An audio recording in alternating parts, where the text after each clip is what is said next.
This is Not Just Making the Tea, the podcast which discusses the realities of our career and life choices whilst made at school and college. It celebrates the parts that haven't gone to plan as much as those which have. With every chat, we plan to explore what life skills there are to be learnt and how they can influence and help us to succeed. I'm your host, Rachel Price, founder of Amali.com, the career website for young adults. So firstly, I'd like to say thank you for taking the time out to listen to this podcast. I hope that you enjoy the experience and that you will continue to join me and my future guests on our journey. I really appreciate anyone who takes the time to listen, so please do send any type of feedback. I hope that you find these chats thought-provoking, entertaining, and hopefully they'll give you some positive vibes for your day. So on that note, let's get started with today's topic.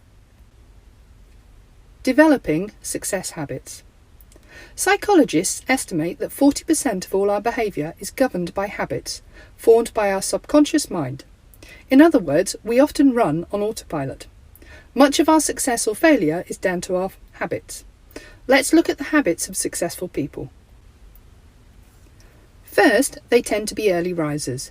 Typically, adults need between 7 to 9 hours sleep per night.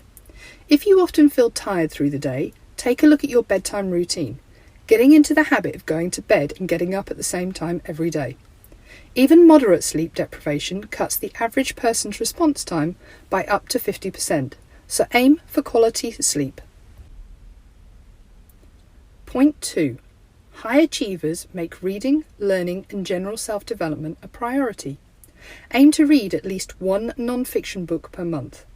Bill Gates, the former CEO of Microsoft, is said to read around 50 books per year.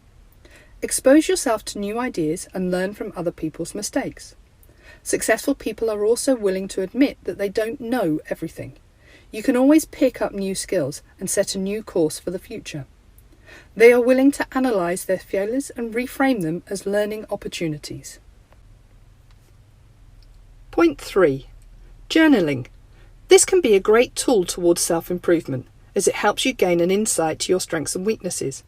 Weaknesses should also be considered as areas for improvement. You could aim for at least one 30-minute journaling session per week. Great time to get all your thoughts and ideas down on paper and clear your mind ready for the next week.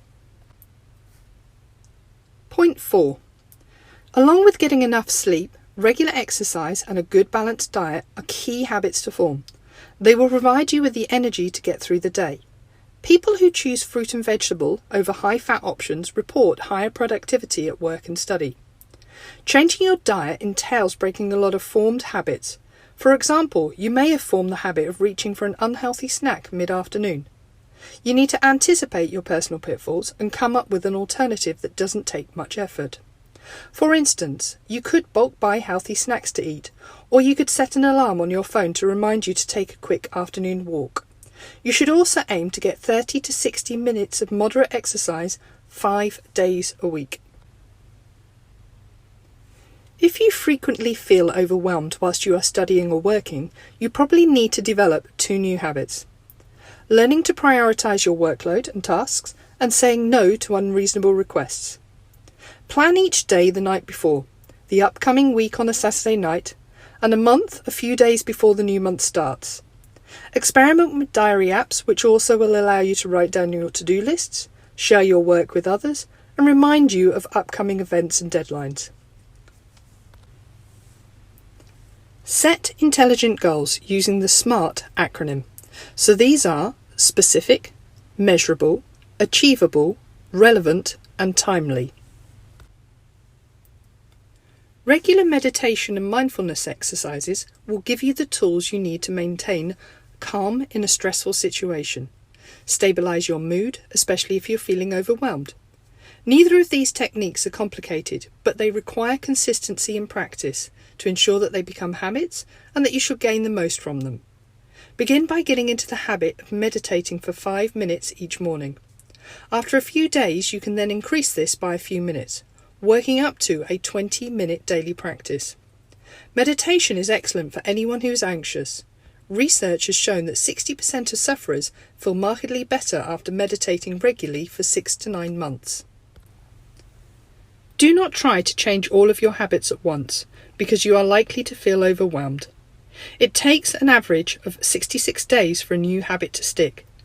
How about starting with just one habit, implementing for a couple of weeks, and then adding another? This method is commonly known as habit stacking. It allows you to make minor changes at a pace which suits you. Making these obtainable changes makes it more likely that they will become new, better habits which will affect your behaviour in a positive way. So that's our topic for today. I hope you found some points of use and interest. For more information, please go to amali.com and check out the Learning Hub. You'll find more resources for Success Skills 101. Please also go to amali.com and subscribe for updates and activities on topics aimed to help us be more successful. Thank you once again for listening. Keep safe and smile always.